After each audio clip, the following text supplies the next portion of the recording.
On today's news, has Big E finally left the New Day? We have a backstage update on Jaxson Ryker's status with WWE. New matches announced for TLC. CM Punk has got some major praise for Pat McAfee and Rhea Ripley. And a few segments announced for WWE Raw next week. Are you ready? Are you ready for the news time? It's welcome to the Saturday News. My name is Phil Chambers. That over there on one of these sides is Gareth Morgan. But first up today, it's a new day. Yes, it is, because Big E has got new theme music, new graphics, new everything, apart from his clothes, but we'll get to that, on WWE SmackDown last night. Brand new theme from Big E, finally leaving all the New Day stuff behind. Wale's done the theme. It's really good. When you compare it to all of the other new themes from WWE this year, it's probably the best one so far.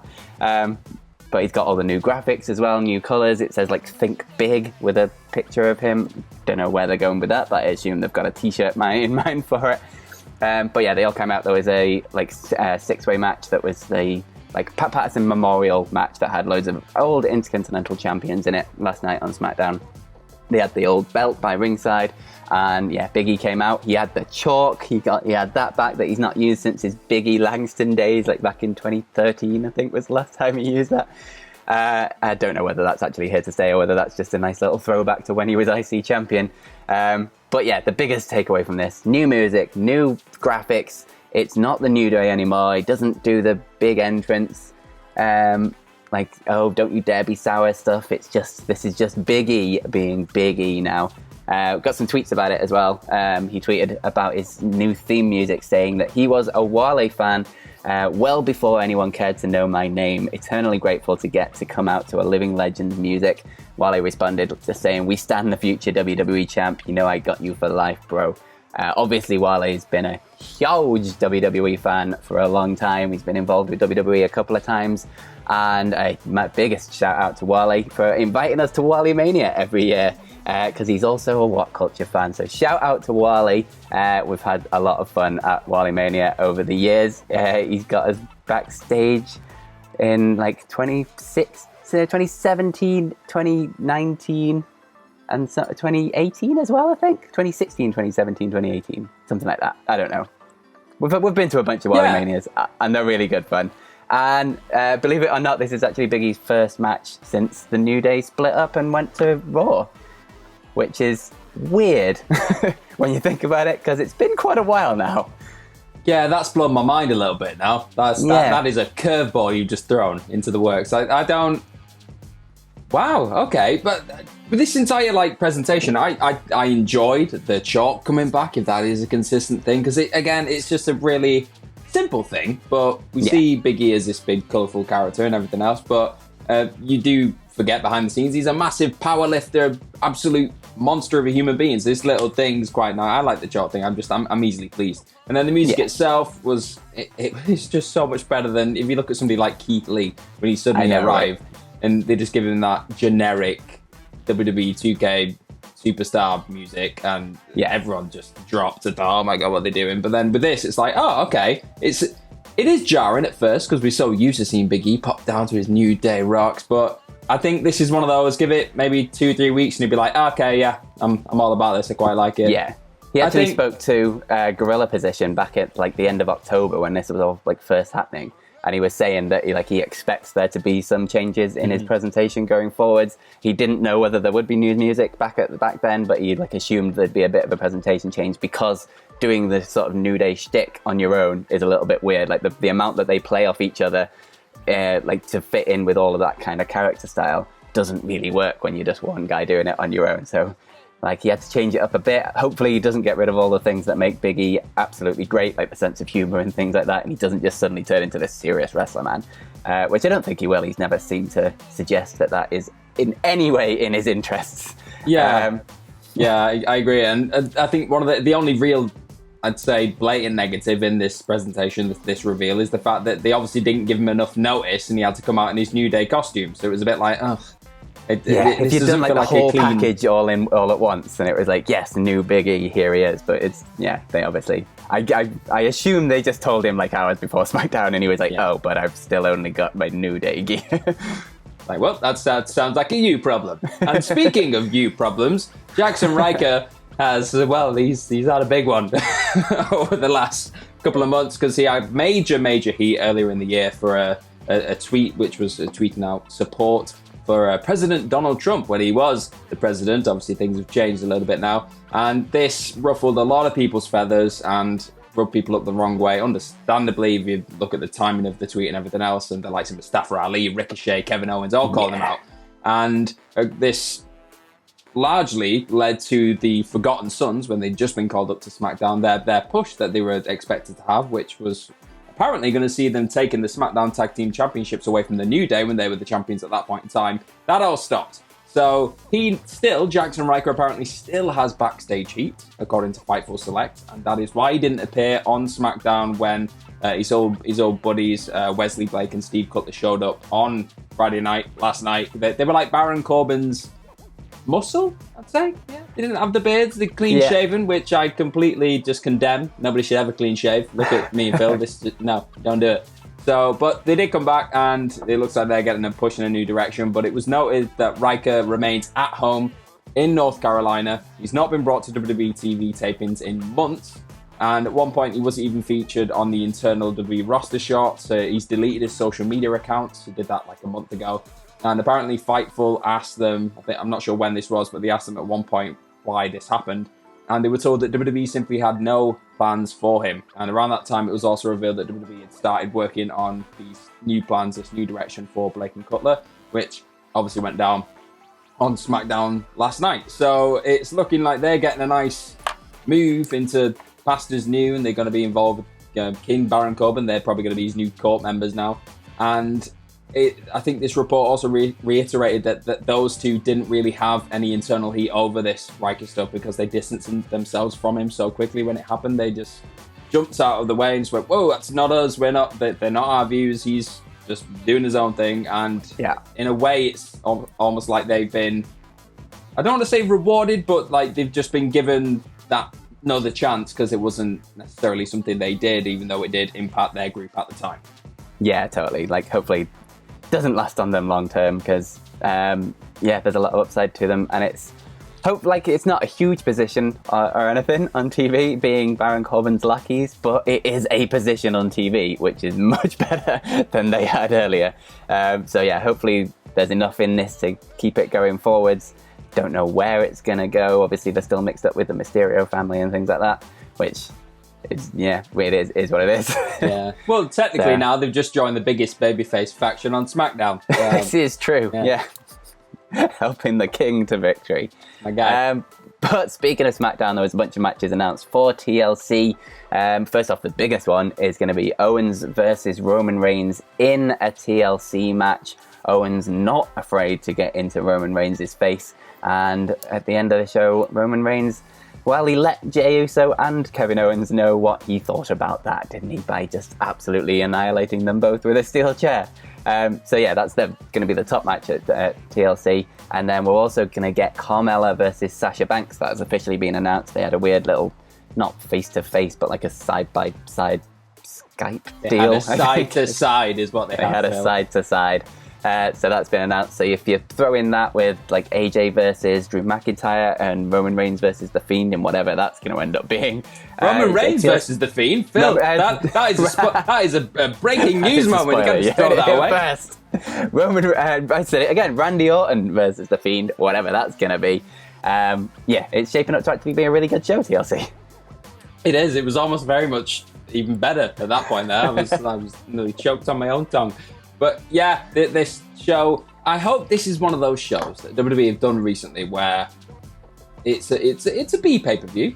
There's no way getting around it, and it just comes out swinging. And because we do often tend to be underwhelmed coming into these things because they tend to be built in quite shocking ways in the land of WWE. I hope that this one, just because of those expectations that we have, just overachieves. I think it happened with, I'm not sure if it happened with Clash of Champions or They've been hell in a cell, but there was one of these pay-per-views this year where we all came into it going, oh, this is just going to suck. I don't want to be anywhere near this. And they just knocked it out of the park. So I think with TLC as well, with the actual TLC match, you normally get something good. It's with all the other stuff. And with Owens versus Reigns, you can't really bet against that being a good match. Exactly. And at this point, we've not had any of the other just shoehorned gimmicks in there yet. So we've not had there's going to be something with Lana and a tables match. So you know it. But I'm curious who's going to get the steel chair rub this year. That's my thing I always look forward to.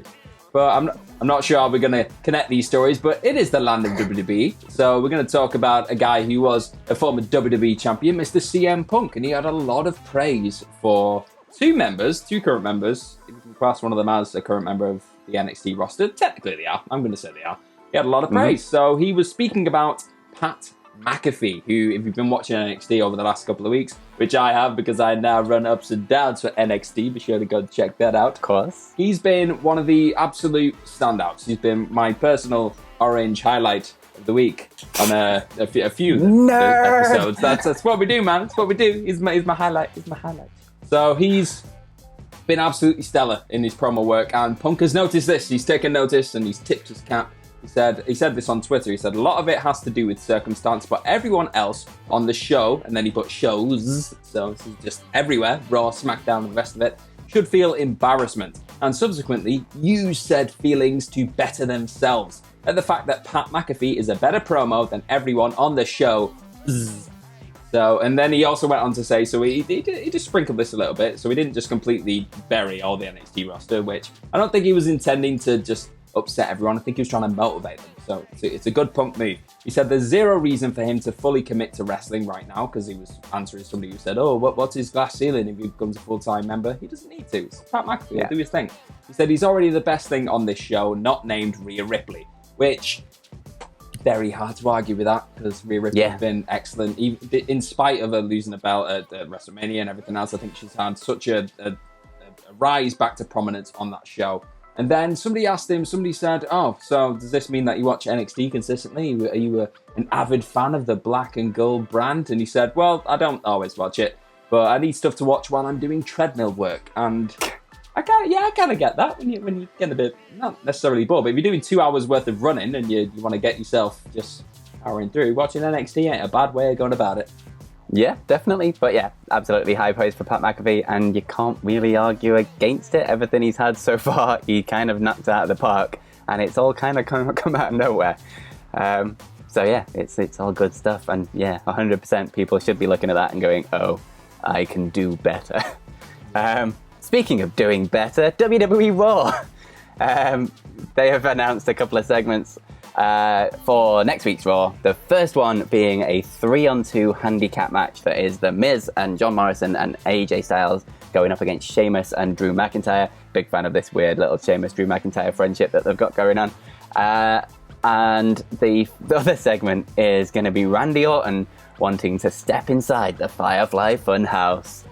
So there's going to be something weird going on. The press release for this starts by going, the voices in Randy Orton's head are telling him to step inside the Firefly Funhouse. Cool. Yeah, cool. Okay. I get a funny feeling he's going to start arsoning around again, isn't he? Nah, yeah, it's going to happen. Anywho, Twitter questions. That's about as much attention and time we should spend on Raw weekly, really, but, is what it is. So let's go through these quickly. First one comes from Mark Salad, who's also sent us pictures of dogs playing in the snow, so I have to ask this question. He says, thoughts on throwing Nia and Shayna over to SmackDown and have Nia really turn and join the Bloodline? It's an interesting dynamic. I think having just a big, powerful, badass woman in that team, it opens up their horizons. It's something that they've tried to do with Retribution by having just a team built up of like men and women, so you can kind of go down different programs and different routes. I don't mind it. I'm not sure if... I'm weirdly enjoying the Baszler Jack stuff, purely because I just want to see them combust and beat the hell out of each other. So I don't know if I'd sooner see that go on for a little bit longer, then maybe this happen later down the line. I'm not against it. It's not something that springs to mind as something I need to see right now this second. Yeah, you've also got to wonder anyone who sees what he's doing to Jey Uso at the moment and be like, I want to join forces with Roman Reigns. Yeah. But yeah, I don't think now, but later on down the line, I think Nia Jax joining that could be interesting. Although being biased and enjoying SmackDown, I don't really want to have Nia Jax on SmackDown. Yeah, there is that. The next one comes from Matt Reigns, who says, good morning, brothers. Heard a lot of talk this week from Wilborn and the Dudleys on the potential relationship between AEW and Impact, but what are your thoughts on all of it? Seems like a win-win to me. Yeah, I think Impact are definitely going to get a massive rub off this. I think I read something on Squared Circle on Reddit when somebody was talking about one of the matches they're going to have on Impact this week. They're saying that somebody came up to them randomly in the gym or something, was like, oh my God, I've heard that this went down on AEW. I'm so excited. And it's building up a buzz again for Impact. So It's great for them in terms of that, giving them a bit more exposure. But then equally, AEW get a lot from it because suddenly if we are going to have these crossover matches and everything else, there's a lot of people on that Impact roster that you just, bringing them over, having the Good Brothers against the Young Bucks, stuff like that. I'm, very much excited to see it. Yeah, there's a lot there. Moxley versus Ken Shamrock is something that kind of has to happen at some point down the line. But yeah, it's got people excited about Impact. I've been watching Impact again recently because I edit the Ups and Downs show for Impact, so I watch it for that. And it's a really good show. It's a really good wrestling show. It's so easy to watch. It's entertaining. It's silly and weird, and they have people shoot each other and things, and the storylines go a bit bonkers. But it's like a legitimate, different thing to both AEW and WWE. They've found their own little weird niche, and they're really, really good. So yeah, I think anything that gets more eyes over to Impact is a good thing. And it's already created a buzz around the wrestling industry with what's going to happen with AEW and Impact, and whether this is going to be some weird invasion thing or with just the joining forces and what this is actually going to look like. I think only good things can come from this in the long run. And finally, Wrestling with Doom asks, do we need more Super Panda on AEW? Because I'm all for it. And then she's got a picture of a dog, and it says, this is Louise, and she has a crush on Salty. Aww, that's Salty cute. is sat next to me, but he's asleep. I will show him the dog. Salty's ears did pick up them. Like, what's going on? Yeah, you got some attention for me? I fully agree. I think you can never get enough of those Super Pandas, and I'd like to see Super Panda in the main event scene. There, I said it. It's the kind of content I need in my life right now. All for more pandas in wrestling. If you know me, you know I love Andreza Giant Panda from Japan, and if you could somehow get Andreza Giant Panda going up against Super Panda, pretty much my dream wrestling match right now. Be pandemonium. Hey, there it is. And on that note, thank you very much for watching. Make sure to subscribe to the channel, like the video, and comment down below what you think of all of today's stories. And if you want, you can follow us on Twitter. You can follow me at FilmMyChambers, and you can follow Gareth at GMorgan04. And you can follow all of us at WhatCulture WWE. But most importantly, have yourselves a bloody good day. Goodbye. And join us later for the SmackDown Review podcast and Ups and Downs, and probably a list later on. Stuff to watch. Come on back.